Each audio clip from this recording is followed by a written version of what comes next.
Why didn't the recession that everybody was hoping and still hoping for, why didn't it materialize? Oh, I love this question so much, and I have got a lot of answers or a lot of statements that would be ways to answer this one. So it's a variety of things. First and foremost is the tale of the resilient consumer. If you think about previous downturns, you keep mentioning OnlyFans. That wasn't an option for most people in previous downturns at all, really. So everyone has a side hustle, and side hustle culture is a trend, and so is financial literacy. That helps attribute to the resilient consumer, but also if you're looking at unemployment data, you may not be registering for unemployment, supplemental income, if you have alternative means of an income. So Mm, that helps with the resilient consumer that everyone is expecting because the Fed raises interest rates, it affects the front end of the curve, and then eventually the lag effects come in, and it's all just so you drain your savings, and it's literally how they tighten money and lower demand on money. You have higher interest rate credit card, your mortgage, all blah, blah, blah.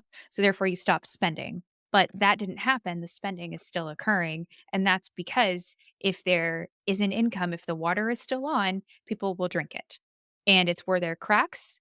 But now, so that's one piece of it. The other piece is the Fed's actions are normally what tip us into a recession.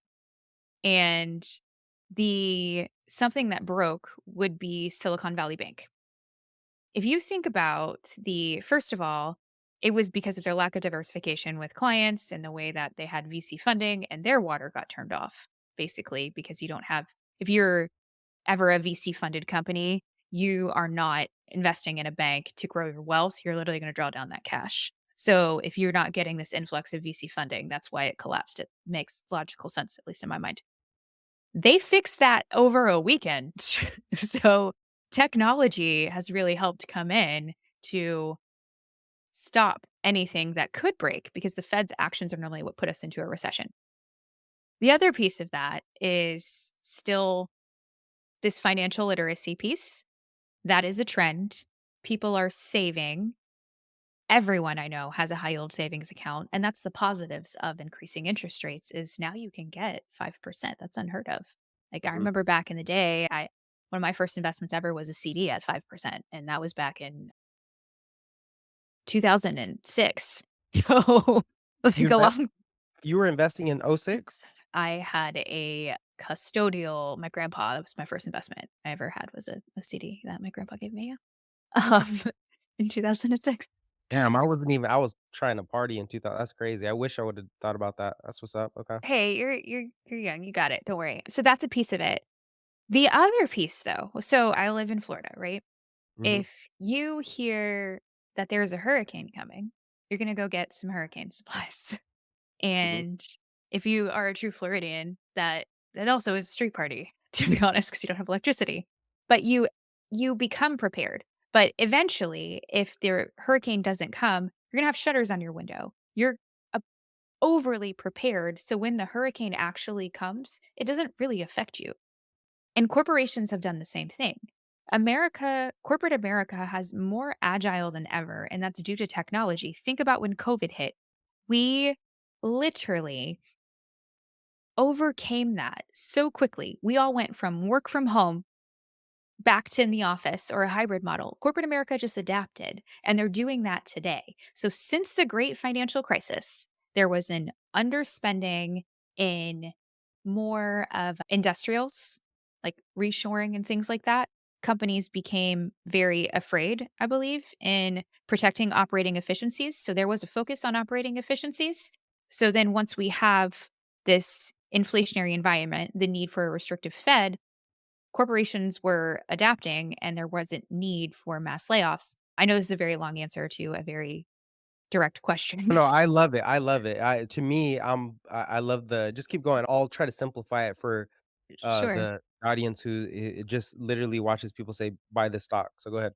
Yeah, and then the other piece of it is the Fed used to say labor market imbalance all too often, and they still talk about the labor market imbalance, and there was too many job openings and not enough people to fill those jobs. And a way to bring equilibrium back to that is increasing productivity. So AI came at the right time to increase those operating efficiencies. Companies weren't spending as much, but then we heard it in earnings calls. I remember Pepsi was the first one out. They were saying they're going into automation. I physically went on CNBC and said going into automation multiple times, but that's before AI even was a thing. So we were talking more like CRM and things like that, Salesforce.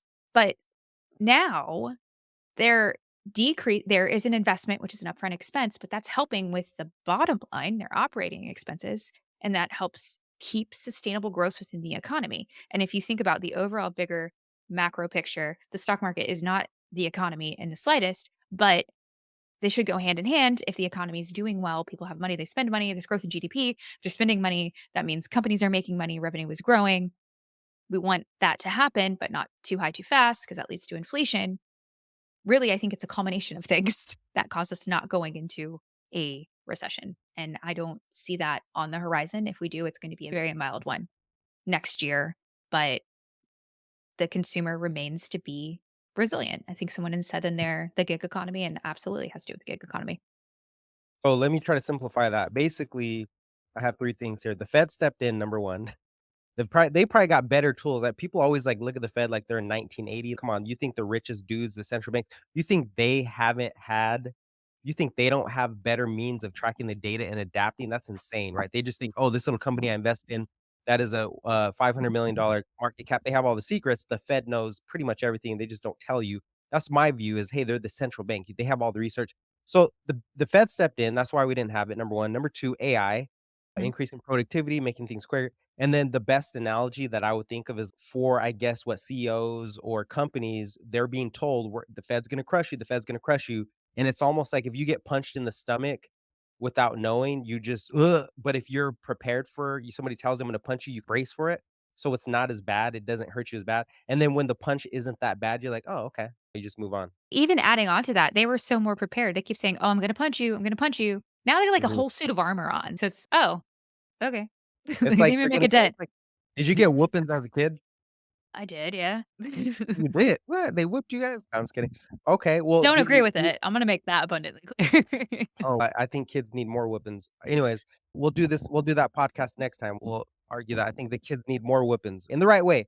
Certain kids. So, black especially black kids, they need to get their ass whipped. So, yes, they do. Um so when I was a kid, you know what I used to do? I used to when my dad was gonna whip me, he'd be so patient, just like the Fed. He didn't get angry. He didn't come after me and I'm gonna he was so calm. All right, we're gonna get a whipping because I was a bad kid. And I would go put on 4 pairs of underwear. I would stack it. I would stack it Oh, up and God, prepare. clever. And but you're preparing for it, so it's not gonna hurt that bad. But he was smart enough to be like, all right, go ahead and take that off. And I'm like, Ooh. so Mhm, so, yeah, they prepared for it is what you're saying, right? They prepared for it, and which was mhm. good on the Fed's part. The Fed actually did a great job. People hate on the Fed. I feel like they did a great job. I'm not a Oh, historian. they did. They had a new tool Mhm. that they was introduced, I believe it was in the '70s, which is what we are relating this time to, which is their voice. They didn't used to come out and give us all this commentary, and the market's forward looking, and so now we're gonna take that data. I always use Taylor Swift analogies. I can't help it. But big Taylor Swift fan over here. Oh my But god. it's literally just like if she caters to STEM girls, like, it's just what it is. But she gives you enough information to figure it out. It's all fun and games to her really at this point, but meaning it's enough data where Swifties will come in and they'll be like, "Okay, this is her last tour of the Eras concert in Brazil." She said all of her Reputation albums except for I Did Something Bad, so that means that she's gonna release Reputation really soon. She had this music video with this cake, with this time, like, I don't know if you've ever ended up in the details, but, like, it's so much detail, and she's doing it purposefully, whereas the Fed is doing it purposely, but not for marketing reasons, where she's giving you enough data where you can figure out something.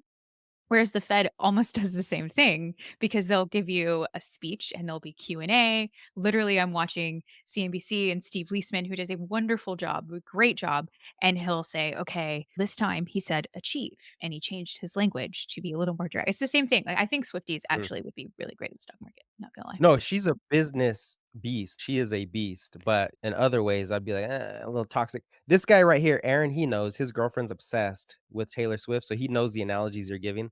Is she basically getting people, like, excited for the next big thing? Is that what it is? She's marketing?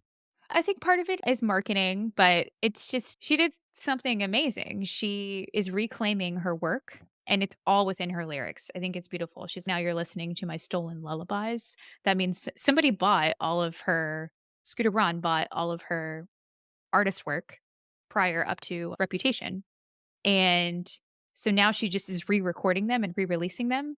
And now she has a lot her fans are just rallying behind them, like, "Okay, we're gonna listen to your new albums, not your old ones, because this is how she's getting paid because somebody bought the rights off of her." Like, if somebody bought all of your stuff and you no longer have anything on your music or your credibility, that's terrible. And so she's made a spectacle out of it now, and I think Okay. that's incredible, like, down to the tiniest details. I'm talking, like, it's crazy.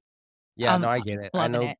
I know how women are with their songs. Everything's in the lyrics, manifest this girl, but that's what's up. No, she's a genius. It's probably a guy behind her, though. I'm sure there's some male, Oh, oh, I'm gonna hang behind up her. this call. No. But yeah, no, that's what's up. Okay, Taylor Swift, she's killing it. Some people are saying that she's keeping the economy afloat to some degree. Do you have any take on that? Like, people are spending Yeah, at her concerts insanely. Hey, shout out to Taylor Swift. You made the stock market go up. she I'm waiting did. for her to come out with crypto. I'm waiting for her to go all in on Bitcoin. Ooh, I let's mean, go, she Taylor said Swift. no to the crypto thing that everyone had issues with, so she's smarter She than we did. know. She did. But yeah, no, Swiftonomics was actually a thing. Because people were traveling so much for her Eras tour because people are prioritizing experiences over goods. And so hotel prices spiked, airline prices spiked. Those are coming down now because Mm, she's taking her tour overseas. So yeah, she's literally taking she's it overseas. deflationary. I heard some people passed out in Brazil, it's like 140. She's a G for that. That's crazy. 140 degrees. She had a concert. She's working her ass off. I give her props. I respect She's her. great.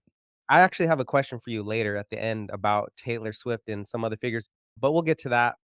I'm just happy that Travis is putting Taylor Swift out there. Uh-oh. Oh, Uh-oh. uh-oh, Okay.